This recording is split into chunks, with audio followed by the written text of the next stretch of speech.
here. You know, it's funny. When I did my whole video on the history of anime coming to the US, I forgot to mention one significant factor that played into the rise of anime in the late 80s and early 90s. And surprisingly, it came from a very unexpected source. So let's talk about San Jose's Channel 54, a PBS station.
Yeah, KTEH, San Jose's Channel 54, is a PBS station. And now, this wasn't a case of a former independent station that became a PBS station. No, this was a wholehearted PBS station, and I think it would be best to give some background to the station before we talk about the story of how they ended up becoming a factor into the kickstart of the 90s anime boom. KTEH Channel 54 launched on October 19, 1964 in San Jose, California. While serving up the usual airings of shows like Mr. Rogers' Neighborhood, Sesame Street, and Nova, KTEH was also producing their own content with documentaries like The Day After Eternity, Aerosol Factor, Kaleidoscope, and Tomorrow Today.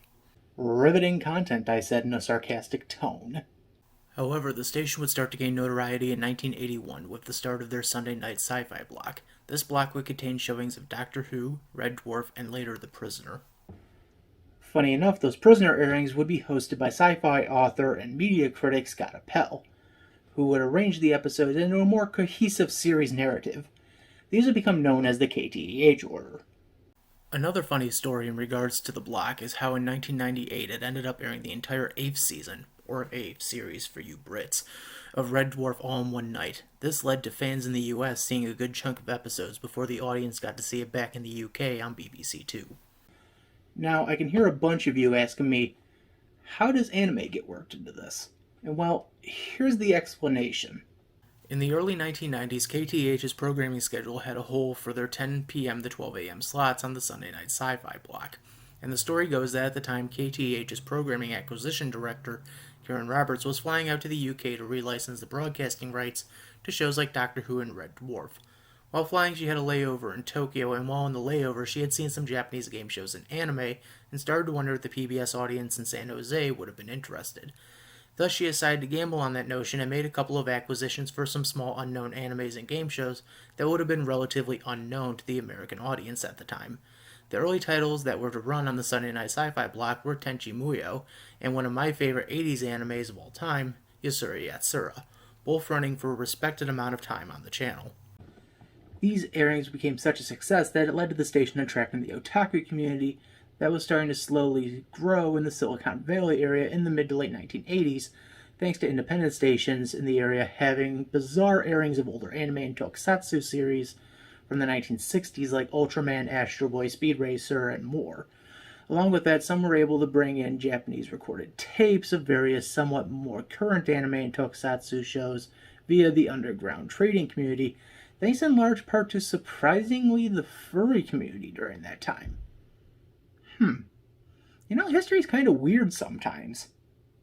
This would result in the otaku community rallying in PBS pledge drives during the spring and summer seasons to raise money for the station to acquire more programs from Japan.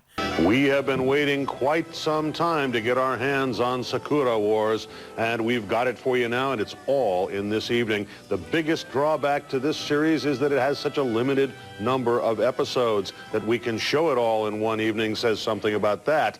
This, of course, modeled on a famous video game that really took Japan Japan by storm, and much better than most series of that ilk, as you can tell. If you're a real anime fan, you certainly recognize everything that's in it for what it is. Terrific story, interesting characters, marvelous anime, and I don't know if this is the quintessential steampunk anime, but it certainly is a great example thereof.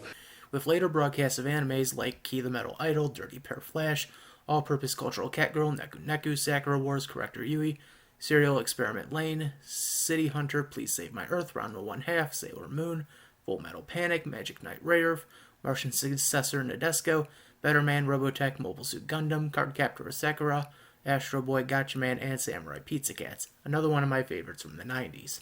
Sometimes the series that were picked up were subtitled as they never received a proper translation, or they were translated but the broadcasting rights are either too expensive for KTEH or not available, or worse yet, an illegal battle between studios.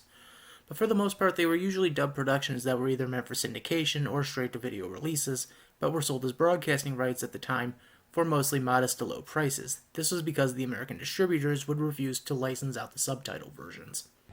What's interesting is I purposely left out one show from that lineup that aired on KTEH. The reason is because it would become a huge success later in the 2000s. This show was Neon Genesis Evangelion. Yeah. In 2000, KTEH would raise enough money to pick up the subtitle rights for the series from TV Tokyo, and on March 5, 2000, the subtitled series would get its North American debut, predating the debut on Adult Swim by 5 years. But more about that later. Another show I purposely left out of that lineup was Bubblegum Crisis. But that was for a completely different reason. When KTEH picked up Bubblegum Crisis in the mid-90s, the series was just getting out of a major legal controversy regarding the rights to the series. Animation studio Artmic and Umex, who jointly produced the series starting in 1987, ended up having a massive falling out following the first 8 episodes. This led to Umex trying to produce a follow-up series called Bubblegum Crash without the involvement of Artmic, which eventually led to various legal issues from 1991 until Artmic's closure and Umex's pickup by Toshiba EMI in 1998. I weirdly went off topic for that antidote. Anyways, by the late 90s, some of the licenses that KTEH had acquired for their Sunday night block were starting to expire. Luckily though, KTEH never had to worry about having to drop a show out of their time slot, as they were already in the process of swapping out shows once they finished their episode counts. But this process was starting to get a little harder though, as some of those licenses, mainly the series that could be aimed at kids like Sailor Moon, were starting to get more expensive thanks to the rise of anime's popularity due to the success of Pokemon starting in the fall of 1998. The station, however, was not deterred as long as the San Jose area Otaku community kept sending in pledges for particular animes they wanted the station to run. Following their release of Neon Genesis Evangelion, however, the Otaku community started to shift away from KTEH. The reason? Well, the day after the release of Evangelion, Cartoon Network's Toonami block started to pierce into the anime genre with the airing of Mobile Suit Gundam Wing. After that, licenses for huge anime series like Gundam and Evangelion started to rise, hitting levels that KTEH could never afford. Because of this, by the early 2000s, KTEH could only afford the licenses to lesser-known series like Rune Explorers, a series that only lasted 4 episodes and ranged from 1995 to 1996. And sadly, things didn't get any better for the station. By 2003, the writing had seemed to be written on the wall for the Sunday Night Sci-Fi block. KTEH quietly ended all of their programming on that block, with the only exception being Doctor Who, which would return in 2007 to start airings of the 2005 run of the series. All of the anime series were quietly pulled off the block once their broadcasting agreements were up, and the station couldn't afford the renewal costs. 2006, sadly enough, would be the worst year for KTEH ever. In 2006, 2 major events would shake up the PBS station's fate forever. One would be the purchase of KTEH to San Francisco's PBS affiliate, KQED, on May 1, 2006. This led to shakeups in management and programming for the station, as KQED stuck to the stricter guidelines of PBS's programming than KTEH did, with a shift towards more elegant and sophisticated programming for the nighttime audience, as opposed to KTEH's programming style, which was centered more on catering to the fandoms for sci-fi and anime. The second event that would happen would be the unfortunate death of Karen Roberts. Roberts would pass away on August 22, 2006, following a courageous long-time battle with cancer.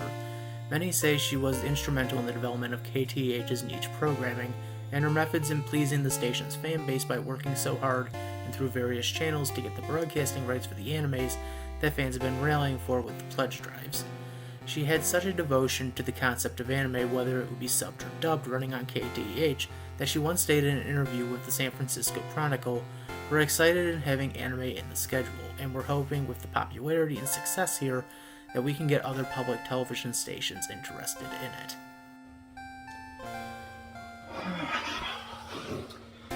In the end, while the station is no longer around, there are still plenty of fans from the San Jose and Silicon Valley area that recollect their memories of the 90s of staying up late on Sunday night to sit down and watch some anime. Now, if you excuse me, I think I'm gonna sit down and just watch a classic.